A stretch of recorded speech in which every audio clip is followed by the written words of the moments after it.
नमस्कार। आपका अखबार के YouTube चैनल पर आपका स्वागत है। मैं हूं प्रदीप सिंह। ब्रिटेन के प्रधानमंत्री रहे हैं टोनी ब्लेयर और लेबर पार्टी के बड़े वरिष्ठ नेताओं में हैं।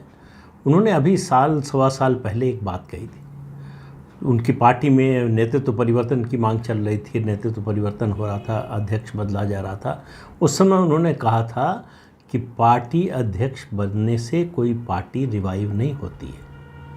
अगर पार्टी को रिवाइव करना है, वो अपनी पार्टी के लिए कह रहे थे कि रिवाइव करना है तो इसको पूरी तरह से डीकंस्ट्रक्ट और फिर रिकंस्ट्रक्ट करना पड़ेगा। यानी अगर इमारत कोई जर्जर हो गई है तो उस पर चूना पोतने से, उस पर पेंट करने से इमारत मजबूत और नई नहीं हो जाएगी। उसके लिए ज़रूरी है कि वो जो हिस्सा जर्जर हो चुका है उसको गिरा दिया जाए और नए सिरे से उसका निर्माण हो। इसी को पुनर्निर्माण कहते हैं। जो ढांचा चलने लायक नहीं है, जो सरवाइव करने लायक नहीं है, उसको पूरी तरह से बदल देना, उसका पुनर्निर्माण करना ही श्रेयस्कर होता है। तो कांग्रेस पार्टी ने अपना नया अध्यक्ष चुन लिया है। कांग्रेस पार्टी के नए अध्यक्ष मल्लिकार्जुन खड़गे चुने गए हैं और उन्होंने 17 चुने तो वो 19 अक्टूबर को ही गए थे, लेकिन उन्होंने आज कार्यभार अपना ग्रहण कर लिया। उनके कार्यभार ग्रहण करने के समय पर सोनिया गांधी जो पूर्व अध्यक्ष है, राहुल गांधी पूर्व अध्यक्ष और प्रियंका वाड्रा जो महामंत्री थीं, अब भी पता रहेंगी ही, ये उम्मीद करनी चाहिए। ये उसके अलावा कांग्रेस के कई नेता मौजूद थे। अब सवाल ये है कि क्या खड़गे के अध्यक्ष बन जाने से कांग्रेस की सारी समस्याएं खत्म हो जाएंगी? क्या कांग्रेस का पुनरुत्थान हो जाएगा? क्या कांग्रेस पार्टी पुरानी पार्टी की तरह से फिर से रिवाइव हो जाएगी? ऐसी उम्मीद दिखाई नहीं देती। लेकिन सवाल यह है कि खड़गे के सामने चुनौतियां क्या हैं। उनकी सबसे पहले चुनौती मेरी नज़र में होगी कि क्या वो कांग्रेस वर्किंग कमेटी, कांग्रेस कार्य समिति का चुनाव करवाते हैं या नहीं। कांग्रेस में आखिरी वर्किंग कमेटी का आखिरी बार चुनाव जो है वो 1997 में हुआ था और उससे पहले 1992 में। दोनों अवसरों पर परिवार के बाहर का व्यक्ति पार्टी का अध्यक्ष था। तो इससे आप अंदाज़ा लगा सकते हैं कि पार्टी पर कब्जा, परिवार का कब्जा होने के बाद क्या होता है। इससे पहले जहाँ तक मुझे याद आ रहा, हो सकता है कि तारीख में मुझसे कुछ गलती हो, उसके बाद हुआ हो, 1967 में कांग्रेस के कार्य समिति का चुनाव हुआ था शिमला अधिवेशन में, जिसमें इंदिरा गांधी की मर्जी के खिलाफ चंद्रशेखर चुनाव लड़े थे और जीते थे। वहीं से यंग टर्क का जो है वो प्रादुर्भाव हुआ था और ये नए लोग, युवा लोग जो है उभर कर कांग्रेस पार्टी में आए थे। तो चुनाव बहुत कुछ बदलता है। इसी तरह से 92 में जब पीवी नरसिम्हा राव प्रधानमंत्री थे तब कांग्रेस कार्य समिति का चुनाव हुआ था और अर्जुन सिंह ने अपनी ताकत दिखाई थी, अपने लोगों को चुनवाया था बड़ी संख्या में। और उस समय एक चुनाव पर इतना नाराज़ हुए थे पीवी नरसिम्हा राव, वो था आर.के. धवन का। जब खबर आई, रिज़ल्ट आया, तो उन्होंने कहा कि अब पीए और स्टेनोग्राफर जो है कांग्रेस वर्किंग कमेटी में बैठेंगे। ये उनका रिएक्शन था आर.के. धवन के चुनाव पर। लेकिन उसके बाद से आप देखिए, कांग्रेस वर्किंग कमेटी में सिर्फ नॉमिनेशन होता है। जो कांग्रेस का संविधान है उसके मुताबिक कांग्रेस अध्यक्ष और कांग्रेस का जो पार्लियामेंट्री पार्टी में नेता होता है, लोकसभा में नेता होता है, उन दो के अलावा 23 और सदस्य होते हैं। उन 23 में से 12 सदस्य चुने जाते हैं, चुनाव के माध्यम से आते हैं, जो एआईसीसी के डेलीगेट्स चुनते हैं। उसके अलावा 11 सदस्यों का अध्यक्ष जो है वो नॉमिनेशन करता है। तो वो 12 सदस्य क्या चुने जाएंगे? खड़गे की लेजिटिमेसी इसी से तय होगी। अगर गांधी परिवार की सलाह पर 23 के 23 सदस्य नॉमिनेट किए जाते हैं तो वहीं से मल्लिकार्जुन खड़गे का जो ऑरा बन सकता है अध्यक्ष के रूप में, वो बनने से पहले खत्म हो जाएगा। तो उनकी पहली अग्नि परीक्षा होगी कि वो कांग्रेस वर्किंग कमेटी का चुनाव करा पाते हैं या नहीं। इसके अलावा उनके सामने समस्या होगी कि पार्टी पुराने ढर्रे पर चल नहीं सकती। जो G23 के सदस्य थे उनमें से लगभग सभी ने शशि थरूर को छोड़ दें तो उनका समर्थन किया। अगर वो ये मानकर चलेंगे कि वो मुद्दे खत्म हो गए तो उनकी सबसे बड़ी भूल होगी। उन लोगों ने समर्थन इस उम्मीद में किया है कि मल्लिकार्जुन खड़गे का पार्टी अध्यक्ष बनना वो प्रस्थान बिंदु है जिसकी वो वकालत कर रहे थे, उस परिवर्तन की शुरुआत है जिसकी वो वकालत कर रहे थे। तो इसलिए मल्लिकार्जुन खड़गे को ये जो उन्होंने एक इंटरव्यू में कहा कि वो बात पुरानी हो गई, उसको छोड़ दीजिए, भूल जाइए, वो न भूलें, बाकी लोग भले भूल जाएं। अगर वो भूल जाएंगे तो फिर आगे मुश्किल होगी। उनको नई पॉलिटिकल मैसेजिंग अपनानी होगी कि कैसे संदेश लोगों तक पहुंचाएं जो स्वीकार्य हो सके। उसके अलावा समाज में जो परिवर्तन हो रहा है, कांग्रेस पार्टी उसको समझने को तैयार नहीं है। खासतौर से राहुल गांधी तो बिल्कुल समझने को तैयार नहीं। अब आप देखिए, उनकी भारत जोड़ो यात्रा चल रही है, इतने दिन हो गए चलते हुए, अभी तक उस पूरी यात्रा का सेंट्रल थीम क्या है, उसकी मैसेजिंग क्या है, उससे संदेश क्या जा रहा है, ये किसी को कुछ पता नहीं। राहुल गांधी पैदल चल रहे हैं, रास्ते में लोगों से मिल रहे हैं, इसके अलावा उसकी कोई सेंट्रल थीम निकल कर आ ही नहीं रही है।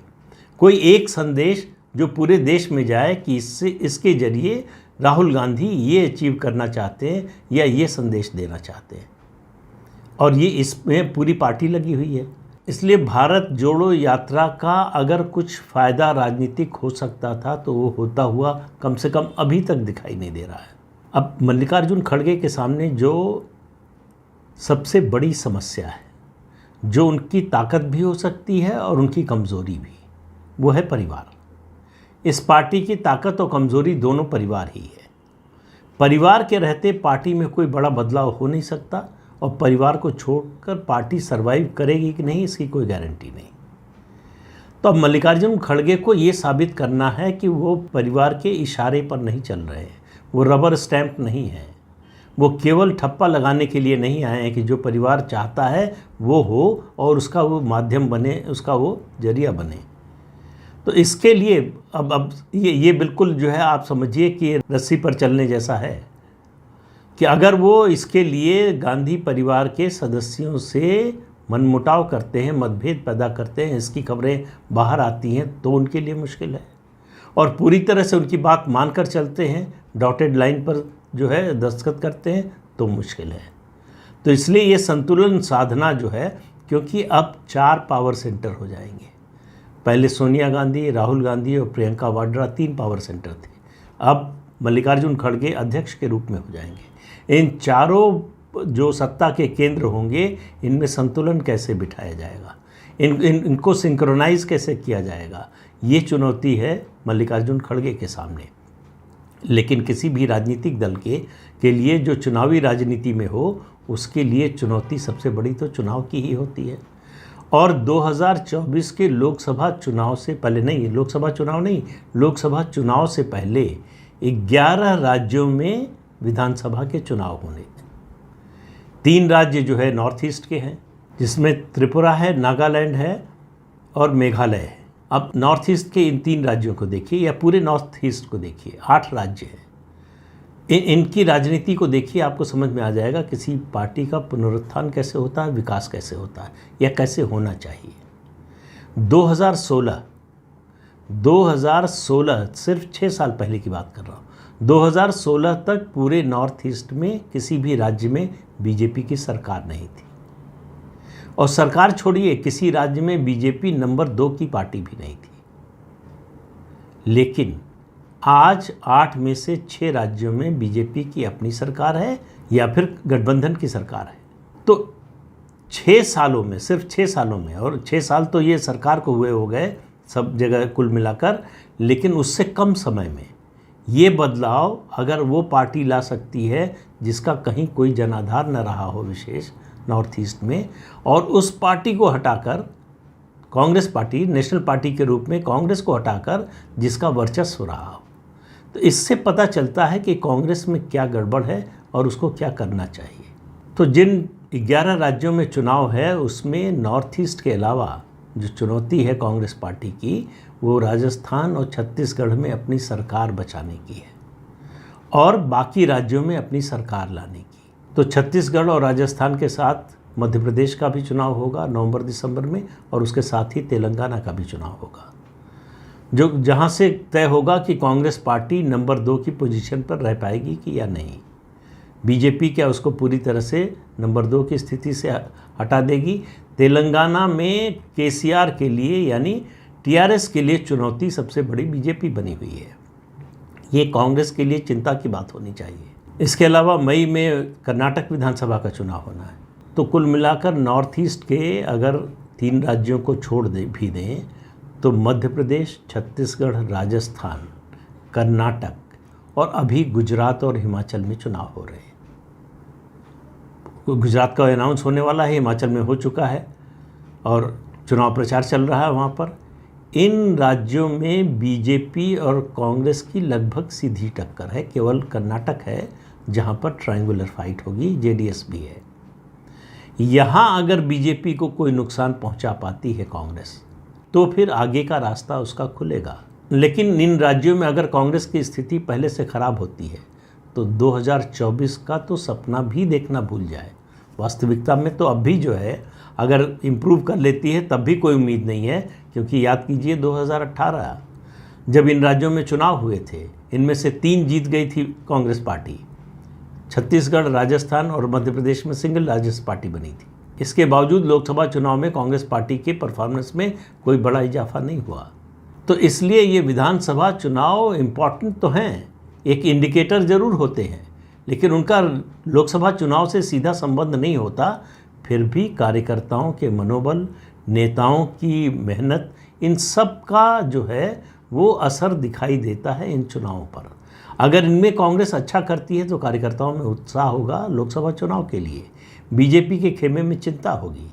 अगर ऐसा नहीं होता है तो इसका उल्टा होगा, चिंता होगी कांग्रेस के खेमे में और बीजेपी के कार्यकर्ताओं में उत्साह होगा। अब सवाल है कांग्रेस के नए अध्यक्ष के सामने विपक्षी एकता का। विपक्षी एकता की कसौटी पर खड़गे को कसा जाएगा कि क्या वो दूसरी पार्टियों को साथ लेकर चल सकते हैं। विपक्ष में इस समय जो पार्टियां हैं उनमें 3 खेमे हैं, 3 वर्ग हैं। एक, जिनका मानना है कि कोई भी विपक्षी एकता कांग्रेस के बिना नहीं हो सकती और विपक्षी एकता अगर होनी है तो कांग्रेस के नेतृत्व में ही होनी चाहिए, कांग्रेस ही उसकी धुरी होनी चाहिए। दूसरा वर्ग है जिसका मानना है कांग्रेस को साथ लेना चाहिए, लेकिन राहुल गांधी या कांग्रेस का कोई नेता तो उसका नेतृत्व न करे, तब ये विपक्षी एकता हो सकती है। तीसरा वर्ग है जिसका मानना है कि कांग्रेस को बाहर करके ही विपक्षी एकता होनी चाहिए। अब इन तीनों में सामंजस्य कैसे बिठाया जा सकता है? क्या कुछ त्याग करने के लिए कांग्रेस पार्टी तैयार है? छोटा मोटा त्याग ही मेरी नज़र में, और छोटा मोटा त्याग ये होगा कि यूपीए का पुनर्गठन करें। जो पार्टियां ये इस बात से सहमत हैं कि कांग्रेस के नेतृत्व में ही विपक्षी एकता हो सकती है, उनको यूपीए के फोल्ड में लाने की कोशिश करें और यूपीए की चेयरमैनशिप जो है वो किसी गैर कांग्रेसी नेता को सौंपी जाए। सोनिया गांधी अगर यूपीए की चेयरमैन बनी रहती हैं तो फिर कुछ विपक्षी एकता के रास्ते में कुछ आगे प्रगति होने की कोई उम्मीद मत कीजिए। अगर वो ये पद छोड़ देती हैं, खड़गे उनको मनाने में कामयाब होते हैं और उनको दिखाई देता है कि इससे कांग्रेस का फ़ायदा हो सकता है, तो 2 नाम जो है वो उभर कर आते हैं। एक है ममता बनर्जी, अगर वो कांग्रेस के साथ आने को तैयार हो, हालांकि वो उस खेमे में हैं जो राहुल गांधी का नेतृत्व किसी भी सूरत में बर्दाश्त करने को तैयार नहीं है। दूसरे हारे को हरिनाम नीतीश कुमार है, लेकिन नीतीश कुमार की स्थिति यह है कि अपने ही राज्य में वो लगातार हाशिए पर जा रहे हैं। वो कब तक मुख्यमंत्री पद पर रहेंगे ये तय करना है लालू प्रसाद यादव और तेजस्वी यादव को, तो उनके रहमो करम पर हैं जब तक मुख्यमंत्री हैं। तो अगर मुख्यमंत्री नहीं रहते हैं तो उनकी स्थिति और कमज़ोर हो जाएगी। और मैं कई वीडियो में बता चुका हूं कि किस तरह से नीतीश कुमार की लोकप्रियता बिहार में लगातार घटती जा रही है और उसके रुख थमने का, उठने की तो बात ही छोड़ दीजिए, उसके थमने के भी कोई संकेत नहीं है। ऐसे में नीतीश कुमार कितने उपयोगी होंगे विपक्षी एकता के लिए कहना मुश्किल है। मेरी नज़र में तो उनको अगर ये दायित्व सौंपा जाता है तो इससे आज की तारीख में विपक्षी दलों का नुकसान ज़्यादा होगा, फ़ायदा कम होगा। नीतीश कुमार का निश्चित रूप से फ़ायदा होगा और आरजेडी का तो सबसे ज़्यादा फ़ायदा होगा कि मुख्यमंत्री की कुर्सी खाली होने की उम्मीद बढ़ जाएगी। और खड़गे साहब के सामने तत्काल जो चुनाव में चुनौती आने वाली है, विधानसभा चुनाव में गुजरात से ही शुरू हो जाएगी, हिमाचल का तो नॉमिनेशन का समय ख़त्म हो गया है। एक परिवार एक टिकट, क्या वो इसको लागू कर पाएंगे? जो उदयपुर डिक्लेरेशन है उसके मुताबिक एक परिवार से एक ही व्यक्ति को मिलेगा, तो क्या गांधी परिवार से भी एक ही व्यक्ति को मिलेगा? हालांकि वहाँ एक्सेप्शन हो सकता है और मुझे लगता है कि होगा ही। इसके बावजूद बाकी पार्टी में अगर एक परिवार एक व्यक्ति के टिकट की इस नीति को खड़गे लागू करने में कामयाब होते हैं तो ये उनकी बड़ी सफलता होगी, लेकिन मुझे लगता नहीं कि कांग्रेस में ऐसा हो पाएगा। तो खड़गे साहब के अध्यक्ष बनने से या किसी गैर गांधी के अध्यक्ष बनने से कोई बड़ा बदलाव हो जाएगा, ऐसा मुझे दिखाई नहीं देता। लेकिन समय के बारे में आप कुछ नहीं जानते हैं और किसी भी व्यक्ति के बारे में उसके काम शुरू करने से पहले कोई भविष्यवाणी नहीं करनी चाहिए। तो मल्लिकार्जुन खड़गे की परीक्षा के लगातार मौके हैं और मैं फिर कह रहा हूं, जो पिछले वीडियो में कहा था कि ये स्टॉप गैप अरेंजमेंट है, एक बलि का बकरा 2024 तक के लिए चाहिए था, जो गांधी परिवार ने खोज लिया है। तो अब देखिए आगे होता है क्या। तो इस अंक में इतना ही, अगले अंक में फिर मिलेंगे किसी नए मुद्दे के साथ। तब तक के लिए इजाज़त दीजिए। आपसे अनुरोध है कि चैनल देखिए, शेयर कीजिए, लाइक कीजिए और सब्सक्राइब ज़रूर कीजिए। नमस्कार।